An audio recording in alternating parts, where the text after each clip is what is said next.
আসসালামু আলাইকুম এভরিওয়ান। আজকে আমি রান্না করব ইটের চুলায়। এই যে আমি রান্নার কড়াইটা বসাই দিয়েছি। আমি এখন মাছটা ভাজবো। আমি রুই মাছ ভালো করে ধুয়ে নিয়েছি, ধুয়ে লবণ টবণ মরিচ সব মাখাই নিয়েছি। এখন এটা ভাজবো, দিয়ে দিচ্ছি আমি তেলের মধ্যে। আমি কড়াইটা আগে বসাই নিয়েছি। আজকে রুই মাছ দিয়ে বেগুন দিয়ে রান্না করব। রুই মাছের মাথা, বেগুন, লেজ নিয়েছি।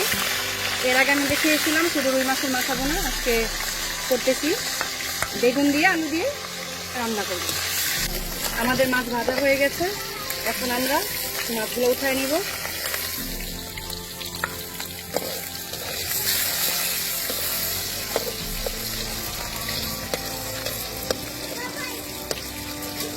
এখন আমরা দিয়ে দিচ্ছি কড়াইয়ের মধ্যে তেল দিয়ে দিব। পরিমাণ মতো তেল দিয়ে দিলাম। দিয়ে দিচ্ছি পেঁয়াজ পরিমাণ মতো। পেঁয়াজ বেশি কুচি করি না, একটু মোটা মোটা করে রাখছি। হালকা করে আমরা বাদামি আঁচ করে নিব। লাগতেছি, চুলাতে অনেক আগুন তো হাত পুড়ে যাচ্ছে। আম্মু তুমি সরে যাও, এখান থেকে সরে যাও, আগুন গায়ে লাগবে, সরো।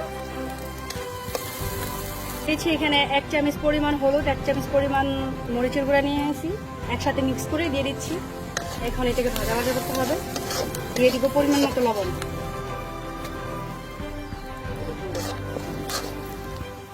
দিয়ে দিচ্ছি এখানে 1 চামচ পরিমাণ রসুন বাটা, আধা চামচ পরিমাণ আদা বাটা। এটা ভালো করে কষাইতে হবে। এই যে দিয়ে দিচ্ছি সামান্য পরিমাণ পানি। এটাকে ভালো করে কষাইলে মশলার গন্ধটা চলে যাবে। আমাদের মশলা কষানো হয়ে গেছে, খুব সুন্দর কালার চলে আসছে। আর পাইয়া তেল ছেড়ে দিচ্ছে। যখন তেল ছেড়ে দিব বুঝতে হবে আমাদের মশলা কষানো হয়ে গেছে। আমরা দিয়ে দিচ্ছি বেগুন কেটে রাখছি, একটা বেগুন রাখছি এখানে কেটে, আলু, সাথে কাঁচামরিচ সহ দিয়ে দিচ্ছি। আর লাকড়ি চুলা বারবার আমি দিতে পারবো না, আমার কষ্ট হচ্ছে। এটাকে ভালো করে কষাবো। আমার এটা কষাইতে হবে ভালো করে। আমি দিয়ে দিচ্ছি সব সবজি। কষানো হলে তারপর আমি একটু পানি দিয়ে দিব, ঝোল।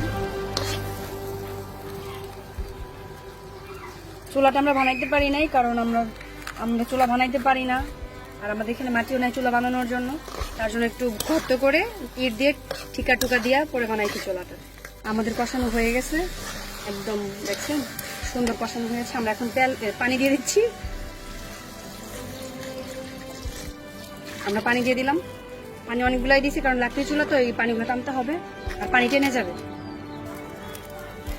আমাদের এই যে ইয়াতে ঝোল দিয়েছে, এটা বলক চলে আসছে।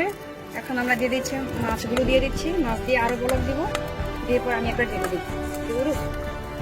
দিয়ে দিলাম সবগুলা মাছ একসাথে। একটু শুকাবে, এটা একটু শুকাবে।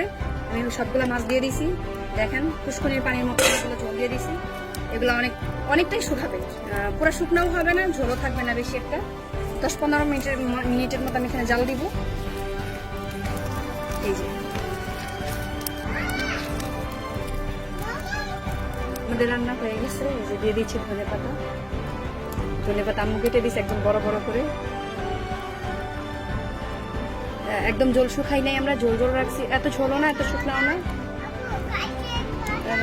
কমপ্লিট হয়ে গেছে। এখন নামাই করবো এটা। আমরা লাড়া দিয়ে নিই, ধনে পাতাটা মিশাই নিতেছি।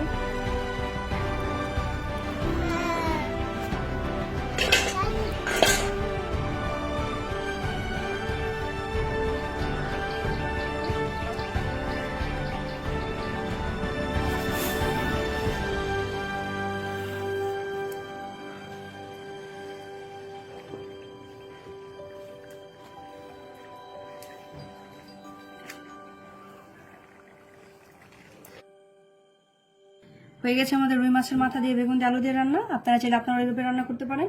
লাকড়ি চুলায় খুব ঝটপটে রান্না করে ফেলেছি। আপুরা এবং ভাইয়ারা যারা আমার ইউটিউব চ্যানেল থেকে দেখছেন ভিডিওটা, যারা সাবস্ক্রাইব করেছেন তাদেরকে অসংখ্য ধন্যবাদ। আর যারা করেন নাই তারা সাবস্ক্রাইব করে দিবেন, আপনাদের কাছে রিকোয়েস্ট। আর আমার ফেসবুক ফ্যান পেজ থেকে যারা দেখতেছেন তারা অবশ্যই আমার ইউটিউব চ্যানেলটা সাবস্ক্রাইব করে দিবেন। সবাই ভালো থাকবেন, সুস্থ থাকবেন। আল্লাহ হাফেজ।